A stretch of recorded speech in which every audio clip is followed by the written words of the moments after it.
Nah, kursi 16 besar Piala Dunia 2026 kini sudah terisi lengkap.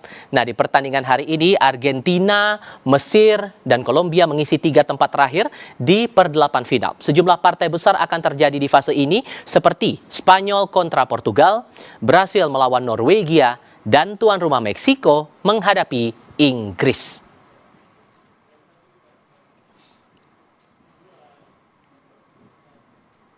Apakah Lionel Messi dan Argentina bisa mempertahankan gelar usai harus bersusah payah mengalahkan Tanjung Verde? Apalagi di pertandingan selanjutnya akan bertemu Muhammad Salah dan Mesir. Saya akan berdiskusi dengan analis sepak bola Roni Pangemanan. Bung Ropan, apa kabar Bung? Kabar baik, Tifal. Terima kasih sudah bergabung bersama kami malam ini. Kalau Anda lihat performa Argentina, khususnya Messi ini melawan Tanjung Verde secara umum, apa yang menarik perhatian Anda? Ya, kalau bicara dengan duel antara Argentina dan Cape Verde ini, memang untuk pertama kali bisa dikatakan Argentina itu bertarung dengan tim debutan, tetapi mengalami kesulitan sepanjang laga, walaupun Messi tetap adalah Messi yang membuka skor pertama dengan gol indahnya setelah menerima umpan dari Lisandro Martinez. Tetapi setelah itu kan bagaimana saya mengagumi, mengapresiasi penampilan yang heroik yang dilakukan oleh anak-anak Tanjung Verde, yang bisa membuat sang juara dunia peringkat 1 dunia ini bisa keteteran menghadapi peringkat 67 dunia seperti Cape Verde. Harus bekerja keras dan ini tidak diketahui atau tidak diprediksi sama sekali oleh Lionel Scaloni bahwa mereka akan melanjutkan sampai ke babak tambahan waktu. Karena biasanya Argentina kan sulit untuk bisa tambahan waktu dengan kualitas mereka, kedalaman skuad yang luar biasa. Mereka apalagi menghadapi Cape Verde yang secara kualitas tentunya di atas mereka, tetapi di atas lapangan ternyata berbeda, dan Tanjung Verde bermain dengan sangat baik, disiplin dalam menjaga daerah, menjaga lawan, dan itu yang membuat Argentina kesulitan paling tidak di 25 menit pertama. Itu mereka sebelum mencetak gol di menit 29 lewat Messi, itu seakan-akan frustrasi untuk bisa menembus tembok yang sangat kuat, terutama ada pemain yang paling baik di jantung pertahanan yang berdiri di bawah Mister, yaitu Coutinho. Sampai kesulitan begitu melawan Tanjung Verde, ini jadi alarm nggak sih buat Argentina untuk pertandingan berikutnya, Bung? Ya pasti, kalau alarm ini pelajaran penting bahwa mereka tidak boleh menganggap enteng siapapun. Pertandingan di atas lapangan akan menjadi pembeda, dan itu sudah dilakukan oleh Cape Verde yang membuat Argentina ini harus was-was bahwa mereka ini akan menghadapi lawan-lawan yang lebih kuat dari Cape Verde di pertandingan-pertandingan selanjutnya. Oke, mungkin agak lunak buat mereka karena berada di jalur bawah itu, karena setelah menang melawan Cape Verde mereka akan menghadapi lawan-lawan yang kurang begitu oke. Kalau saya pikir Mesir misalnya, mungkin mereka bisa atasi ya dengan gaya bermain yang berbeda dengan Cape Verde, atau Swiss nantinya akan lolos di 8 besar, atau Kolombia yang agak berbeda tentunya.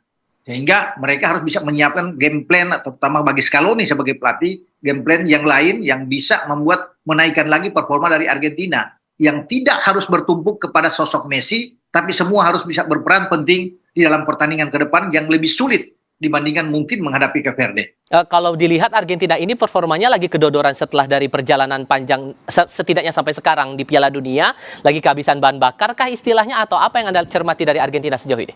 Sebenarnya kan kalau lihat di fase grup mereka enteng-enteng aja, aman. Mencetak 8 gol, hanya kemasukan 1 gol, dan satu-satunya kemasukan melawan Yordania lewat Musa Al-Tamari. Dan sebelumnya kan mereka mengalahkan Aljazair dengan 3-0, mengalahkan Austria dengan 2-0. Sepertinya mereka ini aman kalau bisa melihat. Apalagi kan dengan Tanjung Verde sebelum pertandingan. Tapi setelah pertandingan, Cape Verde lewat pelatih mereka Bubista memainkan strategi dengan disiplin, lebih dalam menjaga daerah, transisi permainan yang sangat cepat dengan counter attack, itu yang membuat mereka kaget. Karena Argentina, saya pikir mungkin tidak terbiasa bermain dengan pemain-pemain yang begitu dalam, yang sulit untuk mereka untuk bisa membongkar pertahanan, dan hanya mengandalkan kepada sosok Messi. Walaupun mereka punya pemain lain seperti Lautaro Martinez, Julian Alvarez yang masuk, kemudian di gelandang juga mereka punya Enzo, punya Alexis, kemudian punya Rodrigo de Paul. Tapi itu tidak cukup buat mereka, karena mereka mendapatkan kesulitan di 25 menit pertama itu yang saya bilang tadi, sebelum gol Messi.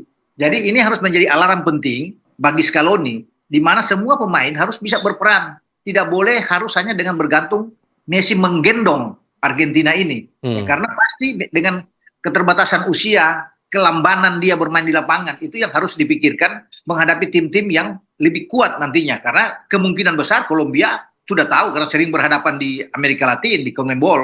Ini Kolombia bahaya kalau bisa menghadapi mereka, karena Kolombia punya tipikal yang hampir sama dengan gaya bermain dengan Cape Verde, bermain dengan fisik, bermain dengan keras, disiplin yang tinggi yang selalu menyulitkan bagi Argentina untuk menghadapi tim-tim Latin lainnya. Begitu. Ada kemungkinan nggak, ini kan lawan berikutnya Argentina dan Messi ini adalah Mo Salah bersama Mesir.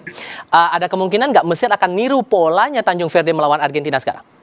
Saya kira agak berbeda ya, karena Mesir kan punya kedalaman skuad yang oke juga. Selain Muhammad Salah ada Ter Stegen, ada Zico di sana yang juga bermain sangat baik. Mesir tidak akan mungkin untuk bermain dengan parkir bus yang seperti dilakukan oleh tim-tim lain ya. Kalau dengan kemarin dengan Tanjung Verde bukan berarti parkir bus, orang bisa mengatakan demikian, tapi mereka mengandalkan serangan balik yang cepat, yang transisi yang cepat, itu yang mengagetkan bagi Argentina, sehingga Argentina tidak harus hati-hati untuk bisa menghadapi tim seperti ini.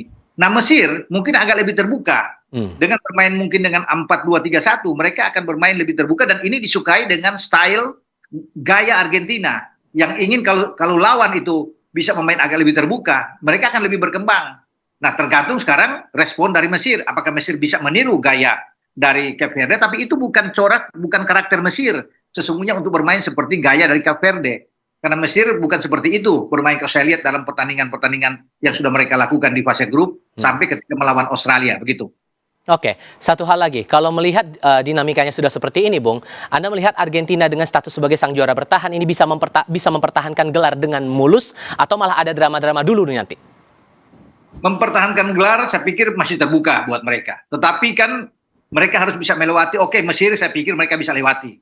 Tapi setelah itu 8 besar, kalau Kolombia saya bilang tadi itu agak berat. Tapi kalau Swiss, mereka bisa lawan. Karena Swiss tidak mengandalkan bermain dengan lebih dalam. Swiss juga bermain lebih terbuka.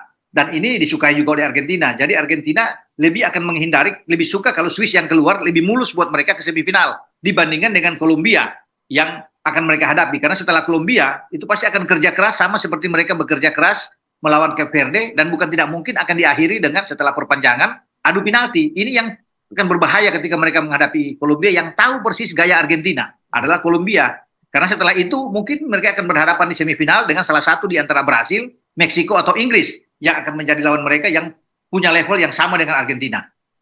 Oke. Spesifik ngomongin Messi sekarang. Sampai sekarang sudah koleksi 7 gol. Menyamai catatan di Piala Dunia 2022. Kalau ngelihat untuk perkembangan saat ini dan nanti, kemungkinannya bakal sejauh mana dia bakal nambah gol di sepanjang Piala Dunia ini, Bung? Saya pikir kalau bicara dengan Messi, karena dia dalam top perform yang bagus, ya, untuk tambah gol masih terbuka. Melawan Mesir mungkin saja dia bisa mencetak 1 gol. Melawan Swiss, apalagi dia punya kemungkinan untuk membuat brace. Yang agak sulit saya pikir ketika melawan Kolombia. Karena Kolombia sudah tahu persis dengan cara untuk bisa mematikan pergerakan dari Messi, dan Kolombia punya satuan penyerang yang bagus kan. Luis Diaz di sana pemain-pemainnya bagus, Johnny Arias juga pemain yang oke. Sehingga kalau pundi-pundi gol yang bisa dicatat oleh Messi ada 2 pertandingan ke depan, Mesir dan juga dengan Swiss ya, kalau Swiss yang lolos. Sehingga untuk mencapai dia 8-9 gol dia bisa dapatkan dalam pertandingan ke depan. Kalau pertandingan 8 besar semifinal dia pastinya agak sulit. Karena lawan-lawan yang akan dihadapi yang sudah tahu dengan cara bagaimana mematikan pergerakan ini. Oke, Bung Ropan, terima kasih banyak sudah berbagi pandangan bersama saya. Selamat malam untuk Anda, Bung. Sehat selalu ya. Selamat malam, Bang. Ya.